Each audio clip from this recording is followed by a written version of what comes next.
Well, do you think that Bobby Kennedy's uncle was assassinated by the intelligence services?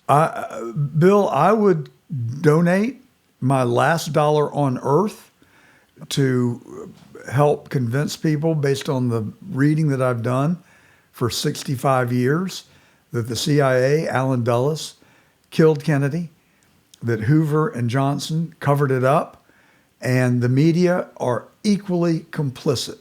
And I couldn't understand, how do you get a conspiracy of that magnitude and have people follow along with it? And then Musk buys Twitter, and we find out from Mike Taibbi, who did a deep dive through all the emails and all the paperwork, that our own FBI paid Twitter $3.4 million to censor and cancel people if they printed anything that went against the COVID vaccine narrative and the vaccine. I think that is a blight on our country that's got to stop. Oh, I so agree. And I agree with your assessment about the assassination. I wonder why Trump didn't release that information during his first term. But given his relationship with Bobby, I think that's going to all get disclosed. And of course, that's one of the reasons they're fighting tooth and nail. I mean, they've got that sort of thing in the basement they want to hide. And they've also got the latest, of course, is the Epstein Island list. And there are all sorts of people that are throwing money at, like big money, $50, $100 million, because they fear that Trump might release the Epstein Island list. So we got a deep corruption that is going to take every molecule of our energy, ability, and intelligence to root out. But given the people Trump's assembling, I think we're on the same page, and I think everybody's willing to lend a hand to help make that happen. So I've got a formula that's probably never going to happen, but to me would be the first bold step. Honest power brokers in Congress, both houses, have to author a bill that says we give every member of Congress amnesty and forgiveness for any crimes that they have committed that do not directly affect the health, safety, or well-being of a fellow human being. But if they have been photographed in compromising positions, or they have committed some terribly embarrassing act, but if it is not harmful to others, that we give them amnesty and protection, but that all the secrets, the Epstein files, the JFK files, the Benghazi files, you name the file, that they're all released. Trust the American people to deal with the horrible information that we're going to learn, put it out there for everybody, have a cleansing of America, a confession of our sins, and get back to an ethical and moral place in our country. Call me an idealist, call me I'm fantasizing, but something, somewhere on the continuum between doing nothing and doing what I'm suggesting has got to happen if we're ever going to get this country back on the rails, I think. Have you ever heard of the Overton window? I have, but I don't know what it is. Well, it's basically the idea that change happens when people throw out a wild idea that everybody knows could never happen. And then they keep persisting, and then sometimes that idea comes a little closer to what people think, well, maybe we ought to. I think you ought to stick with it. I think it's a noble cause.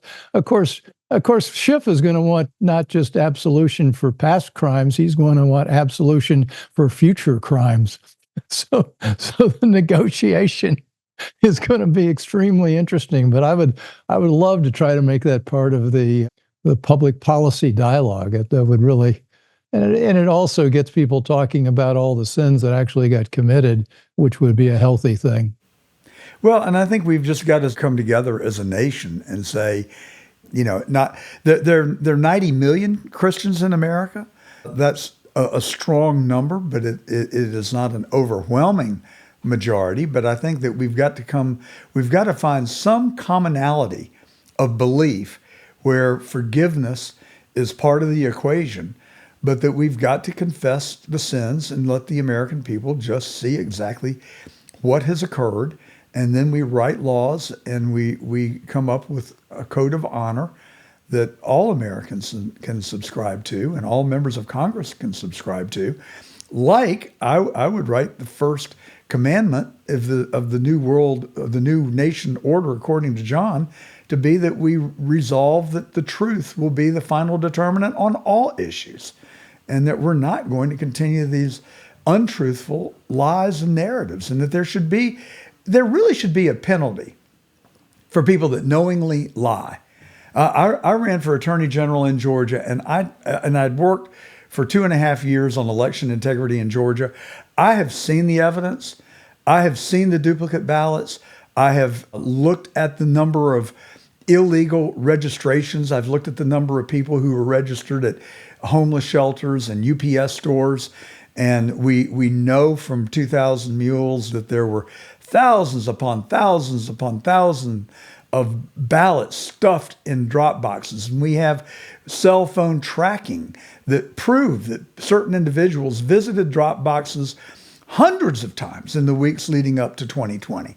And then I take this information to journalists, to supposed journalists that I know are well educated, that one lady in particular who is one of the top journalists at the Atlanta Journal-Constitution, who lives next door to one of my best friends, who speaks very highly of her, but I took the information to her and she just glazed over like a deer in headlights and would not engage on the subject. And they continue to write that President Trump tried to overturn the 2020 election without any evidence. And it's just a damn lie. And it really upsets me that when they continue to write this time and time again, and, so they get Trump. And they destroy our nation in the process. If we don't have a franchise, freedom of speech, and the Second Amendment, and the other amendments in the Bill of Rights, I don't know what we've got as a free nation that stands as an example for the rest of the world. Well, and that's exactly what's at stake in this election. Trump is the only guy that's going to even remotely bring that kind of to bear. And the thing, you mentioned Elon. The New York Times wrote yesterday, well, Elon's only backing Trump because he thinks he's going to get lots of government contracts and this, that. They've got a cynical, materialistic view of everyone and everything because that's how they think. And what I know about Elon, I've not met him in person. I've met a lot of people around him. He's for real. I mean, he's the real deal. You say you're an idealist. He's really, I think I'm an idealist. He's got us all topped. He was on Tucker's show, and it was before they opened the formal hearing, and Elon said, if we don't win, I am, and I don't know whether your show is G-rated or not, but he said, I am effed. He said, this is. Yeah, that would not go. That one would not go over with the FCC. But other than that, it's pretty much an open platform. For real, and idealism is real, and I think it could be infectious. And Bobby Kennedy's an idealist, and you get a few more idealists around, and so all of a sudden that Overton window and your idea becomes pretty damned attractive. I mean, I'm all in. Let me know when you're going to set up a group to do that.